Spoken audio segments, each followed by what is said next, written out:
The California legislature made a statement by not casting a vote last week on Governor Newsom's controversial water tunnel project. Opponents of the project consider that a victory in a fight to protect Delta waters, and John Ramos tells us why. Gavin Newsom tried to fast-track the Delta Conveyance project so that it could be fully entitled and ready to go by the time he leaves the governor's chair.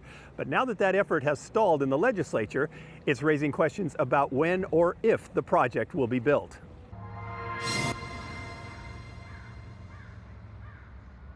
Isleton sits frozen in time, a relic from the Old West past. It may be a little quiet these days, but it's no ghost town yet. It all depends on the river that runs alongside the town. Well, the history of Isleton is really deep in the river. Isleton used to be the main stop on the steamboat between Sacramento and San Francisco, so it has a long history of depending on the traffic on the river. Iva Walton owns the Mei Hua Beer Room, a former Chinese saloon and brothel in the 1800s.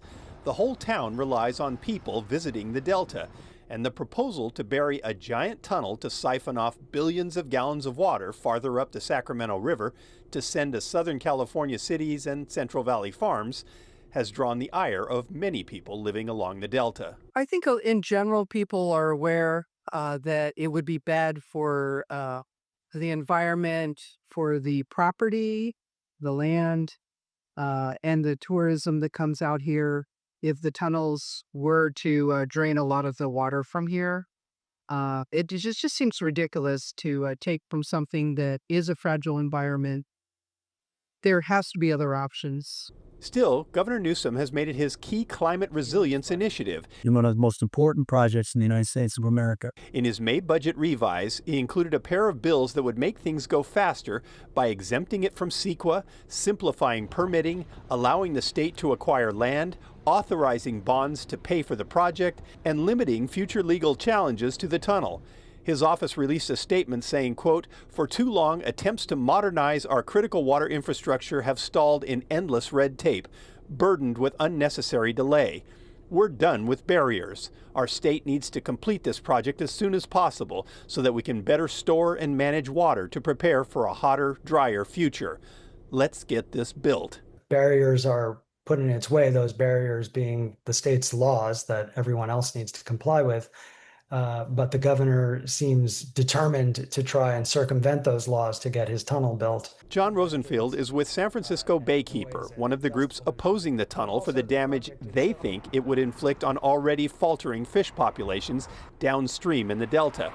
But he thinks it is the project's whopping price tag that caused legislators to let the bills die without a vote.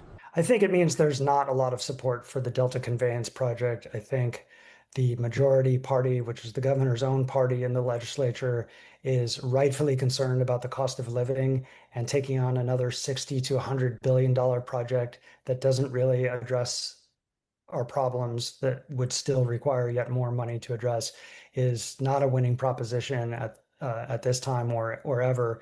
It's also not a winning proposition in Isleton, where protecting the river is considered vital.